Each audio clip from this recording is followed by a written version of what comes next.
Alors bonjour les filles, voici la deuxième capsule J'apprends à m'organiser et aujourd'hui on va parler des stratégies d'études. Tout d'abord, tu dois commencer à étudier au moins 7 jours avant la date de ton examen. Bien évidemment, si tu reçois la date de ton examen moins de 7 jours avant, c'est correct. Tu dois donc commencer à étudier immédiatement. Les enseignants n'ont pas l'obligation de te donner une date d'examen 7 jours à l'avance. D'accord? Mais dis-toi que si tu apprends un examen seulement 3 ou 4 jours à l'avance, c'est que cet examen-là ne demande pas beaucoup d'études ou tu as le droit à des notes pendant l'examen. Ensuite, chaque période d'études que tu vas avoir tous les soirs devra être d'au moins 20 minutes. On essaie de tourner autour de 20 minutes, d'accord? Pas beaucoup plus que ça et pas moins que ça. Donc, c'est important d'avoir soit un chronomètre ou une horloge autour de toi. Ensuite, pour bien enregistrer l'information que tu étudies, tu dois impliquer le plus de sens possible dans ton étude. Tu dois engager ton corps. Tu dois créer des chemins de tes mains, tes oreilles, tes yeux, ta bouche et ton nez vers ta mémoire. D'accord? Et oui, j'ai plus d'un tour dans mon sac et on va pouvoir mettre à profit notre odorat et notre goût.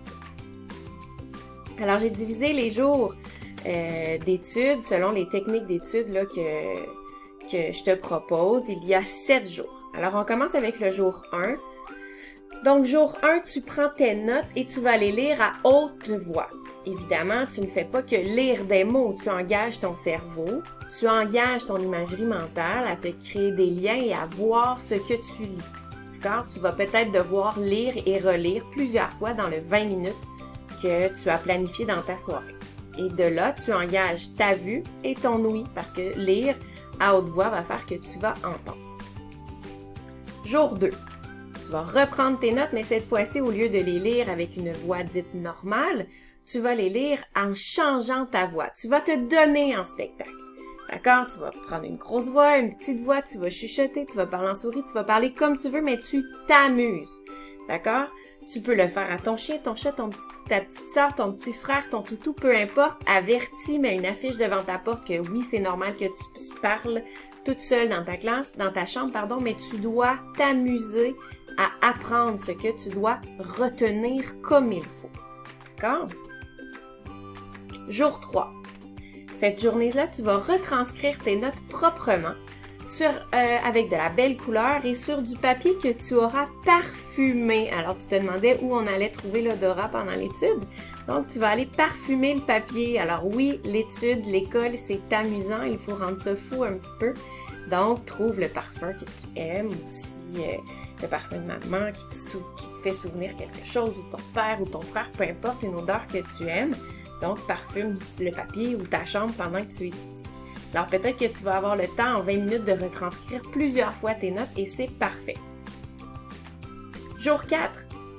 Cette fois-ci, tu vas prendre tes notes écrites que tu as fait la veille et tu vas les transformer en dessin, en tableau, en schéma ou en carte conceptuelle. Donc, tu peux aller voir sur Internet qu'est-ce que c'est une carte conceptuelle, une espèce de réseau avec des bulles et des flèches. Donc, tu vas essayer d'imager, de rendre un petit peu plus concrète tes notes de cours. Tu vas mettre de la couleur, tu vas te faire des schémas, des graphiques, peu importe, mais tu animes tes notes pour les voir d'une autre façon. Jour 5. Oh là, cette fois-ci, c'est une belle soirée qui t'attend. Tu vas réciter tes notes dans tes mots, donc tu vas t'assurer de faire le transfert correctement. Si tu es capable de le dire dans tes mots, c'est que tu as bien compris et bien enregistré. Et là, tu vas te faire une chanson, un truc mnémotechnique, un peu comme « Mon vieux, tu m'as jeté sur une nouvelle planète » pour apprendre la série l'ordre des planètes. Tu peux te créer une chorégraphie de danse si toi tu fais de la danse. Tu peux dribbler avec un ballon de basket, un ballon de soccer. Donc, tu peux t'engager, te donner un rythme pour apprendre. Tu peux sauter à la corde à danser, tu peux faire une chanson à la guitare, au piano, à la flûte, au violon, peu importe. Mais tu essaies d'engager ton corps, tu essaies d'engager ton esprit pour te créer des trucs, pour te souvenir au moment de l'examen, soit le rythme, le refrain d'une chanson. Et encore là, je le répète, tu dois t'amuser pour apprendre. Faut pas que ça soit un fardeau ni une tâche difficile, sinon c'est sûr que ton cerveau va pas s'engager avec toi dans la tâche. Jour 6. Donc là, tu peux demander la collaboration de tes parents ou encore de tes amis Puis vous allez vous inventer des questions avec des réponses, bien évidemment. Vous allez vous faire des petites flashcards. Donc, d'un côté, si tu as à apprendre des choses par cœur, d'un côté, tu as la question, floup, tu flippes la carte, de l'autre côté, c'est la réponse. Tu peux inventer un examen, vous vous faites passer un examen entre amis. Et là, spécialement, ce soir-là, tu dois demander à tes parents ou toi aller cuisiner un bon gâteau ou ton dessert préféré ou quelque chose que tu apprécies beaucoup. Donc, on va peut-être mettre un petit peu d'odeur dans la maison pour se souvenir de cette période d'études. Finalement, la veille de ton examen, tu vas penser à ta santé mentale, tu vas réduire ton stress et tu vas prendre un bon bain, manger une bonne part de gâteau ou ce que tu auras cuisiné la veille, tu vas te reposer, t'amuser et te coucher tôt, d'accord? Pour être en forme pour ton examen.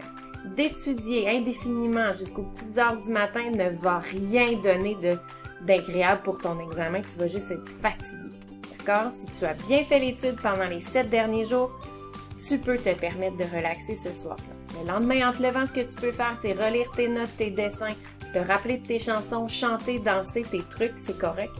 Mais tu arrives confiante, tu déjeunes, tu apportes une bouteille d'eau et tu vas montrer à ton enseignant que tu es capable. Et au-delà de ça, tu vas te le prouver à toi et tu vas aller mettre sur ta feuille ce dont tu es fier d'avoir appris. Donc, j'espère que ça t'a aidé. Moi, ce que je te suggère de faire, c'est de le faire à répétition. Si tu as plusieurs examens à faire à la fois, donc tu te planifies des périodes de 20 minutes pour chacun de tes examens, ça se peut que tu en aies plusieurs à la fois et c'est correct. L'important, c'est de planifier notre temps et crois-moi que tu en auras assez pour tout faire. Je te souhaite une belle étude. Bonne journée!